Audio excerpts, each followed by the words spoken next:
It's the 11th of April 2026 and I'm making this video to show that I put the door in the pole barn here.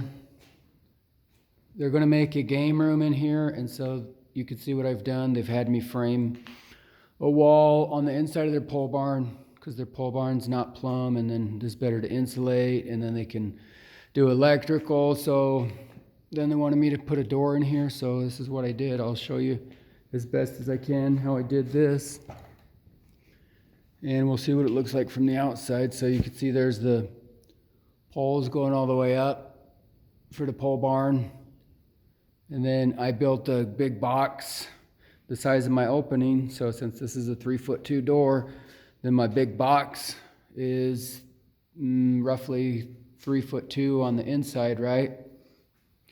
And then I go ahead and I installed my door, and then we'll see what it looks like from the outside.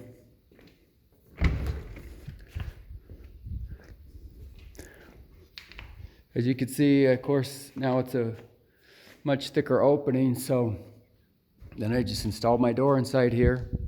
Then I came back and I made the jamb extensions and the threshold.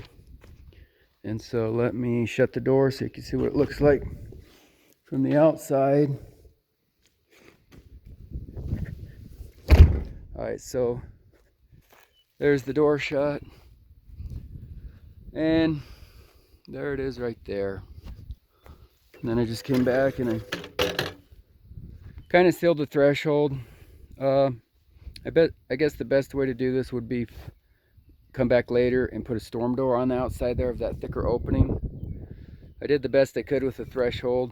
We live out here where you don't really have a lot of access to supplies and parts. Basically just got Home Depot and that's it. So if I was to do this again, then I would probably put a rubber mat or something, glue down a rubber mat type thing on that threshold, and then I did seal it with the silicone, but that way it would be more proper. And then I'll put the storm door on the outside, and then they can come and paint this. But anyway, so if you're ever wondering if you could put a door in a pole barn like this after it's already been built, yeah, you can. It's just a lot of work, but I mean, it's functional, and it's just kind of what you have to do. If all you have is you go to Home Depot and you just buy the door for a 2x4 wall, see that? And then that's why I had to come back and extend out the jamb like that. So I hope that gives you some ideas. And if you're thinking of doing this in your pole barn, maybe you can see mine and you're thinking, well, I don't really like how that turned out, I'm not going to do it. Or you're thinking, oh, that turned out great, not a problem, let's just do that. Well, there's a way you could do it. And I did, so these walls are kind of high, they're approximately 11 foot, so I did some additional reinforcing there so that my king stud and trimmer is nice and locked into the other framing. And anyway, thank you for watching, and that's it for now.